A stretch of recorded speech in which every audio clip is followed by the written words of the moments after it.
अब हम देखेंगे कि जब एक नहीं बल्कि दो लीनियर इक्वेशन को एक साथ ग्राफ पर प्लॉट किया जाता है तो किस तरह एक खास रीजन जो है वो शेड होता है और उनका पॉइंट ऑफ इंटरसेक्शन भी देखेंगे और आखिर वो कौन सा एरिया है जो दोनों कंडीशन को एक साथ सेटिस्फाई करता है और उसके बेसिक रूल क्या है वो हम सीखेंगे और स्टैंडर्ड मेथड क्या है ताकि आपके एग्जाम में पूरे मार्क्स आ सकें और वो जो खास होता है जो एरिया शेडिंग एरिया क्या है, किस हिस्से को शेड करना है, कब जो है अगर ट्रू आ जाए इक्वेशन तो किस जानब आपने शेड करना है, अगर फॉल्स आ जाए तो किस जानब आपने शेड करना है, उसको हम स्टेप बाय स्टेप आज सीखेंगे। तो अगर आपके पास दो लीनियर इक्वेशन है, मैंने लिख लिया 2x - 3y smaller than equal than 6 और दूसरी इक्वेशन है 2x + 3y smaller than equal than 12।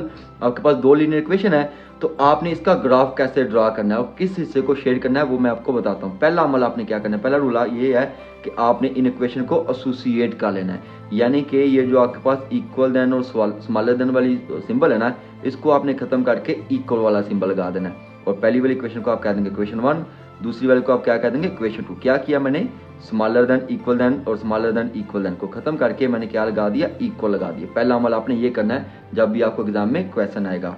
फिर आपने क्या निकालना है, एक्स इंटरसेप्ट और वाई इंटरसेप्ट, दोनों इक्वेशन के आपने एक्स इंटरसेप्ट भी निकाल लेने हैं और वाई इंटरसेप्ट भी निकाल लेने हैं। तो मैं पहली इक्वेशन को ले लेता हूँ। पहली इक्वेशन आपके पास क्या है, 2x - 3y smaller than equal than 6, इसको आपने एसोसिएट किया हुआ है 2x - 3y इक्वल टू 6, इसको आप लिख लें। इसका आप x इंटरसेप्ट और y इंटरसेप्ट निकाल लें। तो x इंटरसेप्ट के लिए आप क्या पुट करते हैं, y इक्वल टू 0, यानी कि जहाँ पर y है वहाँ पे आप क्या पुट कर देंगे 0।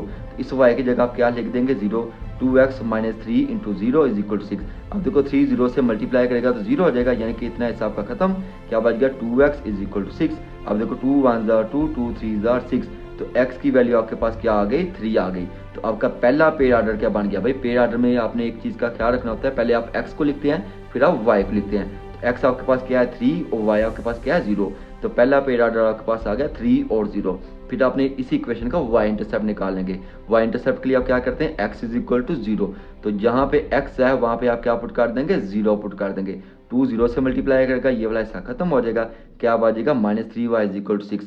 अब देखो -3y = 6 है, -3 1 * 3, 3 2 * 6, ठीक है। तो y की वैल्यू क्या आ जाएगी, -2। पेयर ऑर्डर बनाना है, दूसरे वाला b लिख देंगे। तो पहले आप x को लिखेंगे फिर आप y को लिखेंगे, तो क्या बन जाएगा 0 - 2, ठीक हो गया। अब आप दूसरी इक्वेशन ले लें जिसको आपने एसोसिएट किया हुआ 2x + 3y = 12, तो इसका भी आप क्या निकालेंगे, x इंटरसेप्ट और y इंटरसेप्ट। तो पहला काम आपने ये करना है कि x इंटरसेप्ट और y इंटरसेप्ट आपने निकाल लेने हैं। x इंटरसेप्ट क्या होता है कि वो पॉइंट जहाँ पर लाइन जो है, जो स्ट्रेट लाइन बनेगी वो x एक्सिस के किस पॉइंट को टच करके गुजरेगी, और y एक्सिस से मुराद क्या है कि जो आपकी स्ट्रेट लाइन बनेगी वो y एक्सिस के किस पॉइंट को टच करके गुजरेगी। तो पहले हम x इंटरसेप्ट निकालेंगे। x इंटरसेप्ट के लिए आप क्या पुट करेंगे, y = 0, जहाँ पर y है वहाँ पे आप क्या लिख देंगे 0, 2x + 3 × 0 = 12, 3 0 से मल्टीप्लाई करेगा तो 0 हो जाएगा। तो क्या बचेगा, 2x = 12, 2 1 * 2, 2 6 * 12, तो क्या x की वैल्यू क्या आ गई, 6 आ गई। अब आपका c वाला पॉइंट निकला है वो क्या होगा, 6 और 0, जो कि आप पहले x को लिखते हैं फिर आप y को लिखते हैं, तो क्या बन जाएगा 6 और 0। अब आपने दूसरी इक्वेशन का क्या निकालना है, y इंटरसेप्ट। y इंटरसेप्ट निकालने के लिए क्या पुट करेंगे, x = 0, तो इस x की जगह आप क्या पुट कर देंगे 0, ठीक है। तो मैंने इस x की जगह सॉरी इस ये तो y है आपका, ये आपका x है, ठीक है। इस x की जगह आप क्या लिख देंगे 0, तो ये वाला हिस्सा आपका क्या हो जाएगा 0 हो जाएगा। तो क्या बचेगा 3y = 12, तो 3y = 12, 3 1 * 3, 3 4 * 12, तो y की वैल्यू क्या आ जाएगी 4 आ जाएगी।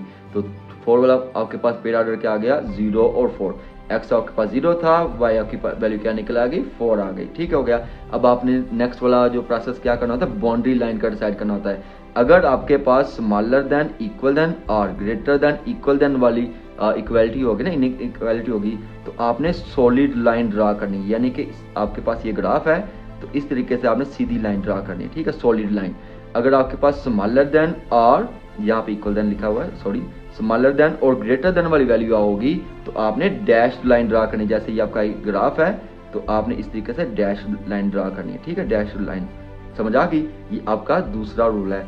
फिर आपने क्या निकालना है कि शेडिंग एरिया के किस हिस्से को शेड करना है, ये बात समझने वाली है।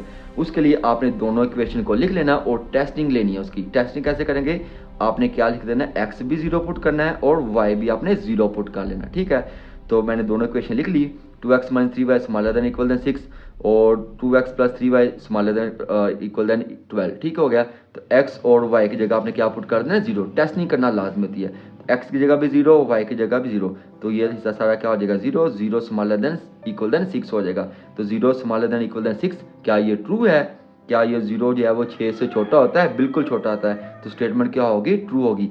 अगर स्टेटमेंट ट्रू है तो आपने जो कौन सा हिस्सा शेड करना है, टूवर्ड्स द ओरिजिन, ओरिजिन की जानब, जहाँ भी ओरिजिन होगा नीचे से। अगर लाइन आपकी ऐसे बन रही है ना, ये आपका ग्राफ है, ये आपका ओरिजिन होता है, ठीक है। ये आपकी लाइन ऐसे बन रही है तो टूवर्ड्स द ओरिजिन। अगर आपकी लाइन ऐसे बनी है तो नीचे की जानब आप करेंगे। हम देखते हैं जब ग्राफ ड्रा करेंगे ना तो आपको ज़्यादा अंडरस्टैंडिंग हो जाएगी। नेक्स्ट वाला देखिए, इस एक्स की जगह भी 0, इस वाई की जगह भी 0। तो ये 0, ये 0, ये हिस्सा क्या हो जाएगा, 0 हो जाएगा। 0 स्मॉलर देन इक्वल देन 12, क्या ये भी स्टेटमेंट ट्रू है? बिल्कुल ट्रू है। ट्रू है तो कहाँ किस जानब करेंगे, ओरिजिन, टुवर्ड द ओरिजिन। अगर फॉल्स होगी, अवे द ओरिजिन, कैसे होगा वो भी आपको मैं समझाता हूँ। पहले हम इसका ग्राफ बनाना सीखते हैं। जब आपने ग्राफ ड्रा करना है लीनियर इक्वेशन का तो आपने क्या करना है, दोनों लीनियर इक्वेशन लिख लेनी है और दोनों के जो पेयर आर्डर है वो भी लिख लेने हैं। उसके बाद आपने क्या कर लेना, वर्टिकल लाइन यानी कि वाई एक्सेस वाली और एक्स एक्सेस वाली हॉरिजॉन्टल लाइन ड्रा कर लेनी है। दोनों एक पॉइंट पर मिलते हैं, इसको आप क्या कहते हैं, रीजन। उसके बाद आपने इक्वली डिस्टेंस मार्क लगा लेने। कैसे लगाने हैं, देखो ये 1 2 3 4, मैंने 4 बॉक्स छोड़ के एक नंबरिंग किया, ठीक है। फिर अगले 4 बॉक्स छोड़ के 2, 1 2 3 4, ऐसे 4 बॉक्स छोड़ के आपने काउंटिंग करके नंबरिंग कर लेनी है। ऐसे वाई एक्सिस की जाने आपने काउंटिंग करके 4 बॉक्स छोड़ के 5 भी छोड़ सकते हैं। बेहतर ये है कि आप 4 छोड़ दें, ठीक है। और एक्स डैश की जाना भी और वाई डैश की जाना भी इस तरीके से आपने नंबरिंग कर लेनी। नंबरिंग कर ली, अब आप पहली वाली कोई भी इक्वेशन चाहे इसको हल कर लें या इसको हल कर लें। पहले हम इसको हल कर लेते हैं। इसमें आपके पास क्या है, 6 और 0। 6 आपका क्या है, एक्स एक्सिस वाला पॉजिटिव वाला। तो पॉजिटिव वाला किस जानब आएगा, ओरिजिन से या आपकी लेफ्ट साइड या आपकी राइट साइड, ठीक है। तो राइट साइड की जानब। तो 0 1 2 3 4 5 6, तो यहाँ पे आपने मार्क लगा लेना है। और नेक्स्ट आपका 0 है। 0 आपका हमेशा कहाँ पे होता है, ओरिजिन पे होता है, ठीक हो गया। फिर आपके पास पॉइंट है 0 और 4। 0 आपका कहाँ पे आ जाएगा, ओरिजिन पे आ जाएगा, ठीक है। और 4 आपका क्या है, वाई एक्सिस का पॉजिटिव वाला, तो कहाँ पे किस जानब जाएंगे, ऊपर की जानब। तो ये आपका 1, ये आपका 2, ये आपका 3, ये आपका 4, यहाँ पे मार्क कर लेंगे। तो ये आपका वाई इंटरसेप्ट, ये आपका एक्स इंटरसेप्ट। अब आप क्या करेंगे, दोनों को मिला देंगे।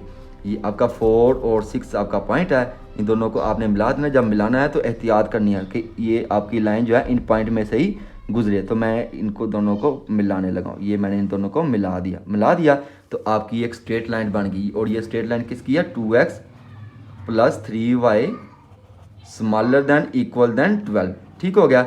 अब हम इसकी दूसरी लाइन ड्रा करते हैं। दूसरी लाइन है किसकी, इक्वेशन कौन सी है हमारे पास, 2x minus 3y smaller than equal than 6। और आपने उसके x इंटरसेप्ट और y इंटरसेप्ट क्या निकाले हैं, 3 0 0 और -2। तो पहला इंटरसेप्ट है आपके पास x वाला, वो 3 0, x आपके पास क्या है, पॉजिटिव 3 है। तो ये आपका 0 1 2 3 यहाँ पे आ जाएगा, इधर आप मार्क लगा लेंगे, ठीक है। फिर आपके पास 0 और नेक्स्ट आपके पास 0 है। 0 आपका हमेशा कहाँ पे आ जाएगा, ओरिजिन पे। फिर आपके पास है 0 और -2, 0 आपका फिर ओरिजिन पे आ जाएगा और -2 किधर आएगा, नीचे आएगा। तो हम नीचे की जानब लगा लेंगे, ये -1 और ये -2, इधर आप क्या लगा लेंगे, मार्क। ये 3 और ये आपका -2। अब आप क्या करेंगे, इन दोनों पॉइंट्स को मिला देंगे स्केल की मदद से। तो भाई जब आपने लाइन ड्रा करनी है तो आपने थोड़ा सा एहतियात करनी है कि लाइन जो है आपकी सीधी ड्रा हो। तो ये देखिए इस पॉइंट से और इस पॉइंट से गुजरनी चाहिए। तो स्केल को थोड़ा सा हम सीधा कर लेते हैं। तो अब हम क्या करेंगे, स्ट्रेट लाइन ड्रा कर देंगे, ऐसे करके स्ट्रेट लाइन ड्रा कर देंगे। तो ये दोनों लाइनें एक पॉइंट पे इंटरसेक्ट कर रही हैं, ये इसका होगा पॉइंट ऑफ इंटरसेक्शन भी इसको बोलेंगे, ठीक है, हो गया। तो ऐसे आपने एरो भी लगा देने हैं ताकि आपकी लाइन रिप्रेजेंट हो जाए। तो मैं इनको एरो भी लगा दिए, ठीक है जी। ये आपका पॉइंट ऑफ इंटरसेक्शन है। अब हमारा मसला क्या है, अब हमने देखना है कि ये शेड कहाँ पे होगा। ये कौन सी इक्वेशन है भाई, ये 2x minus 3y smaller than equal than 6 की इक्वेशन की लाइन है। अब आपने शेड करना है। दोनों स्टेटमेंट क्या थी, ट्रू थी। यानी कि पहली इक्वेशन जो 2x plus 3y smaller than equal than 12, ये स्टेटमेंट भी आपकी क्या थी, ये इक्वेशन भी क्या थी, ट्रू थी।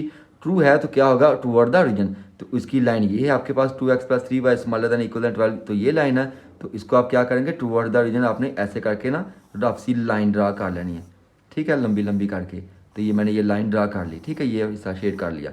फिर दूसरी लाइन आपके पास है 2x minus 3y smaller than equal than 6। इसकी भी स्टेटमेंट क्या थी, ट्रू थी। ये इक्वेशन भी क्या थी, ट्रू थी। तो इसको भी आप ऐसे करके लाइन से ड्रा कर लेंगे सीधी सीधी। तो आप देखें ये दो पॉइंट जो है वो कॉमन पॉइंट है। जो कॉमन पॉइंट होगा ना वही उसका होगा शेडिंग एरिया। यानी कि इसकी ये वाली लाइन ये वाली शेडिंग इसका क्या कॉमन है, ये हिस्सा नॉन कॉमन, ये हिस्सा भी नॉन कॉमन है। ठीक है, तो किस हिस्से को शेड कर देंगे आप, जो कॉमन एरिया है उसको आप क्या कर देंगे, शेड कर देंगे। यही आपका शेडिंग एरिया है, इसी को आपने ड्रा करना था। समझ आ गई।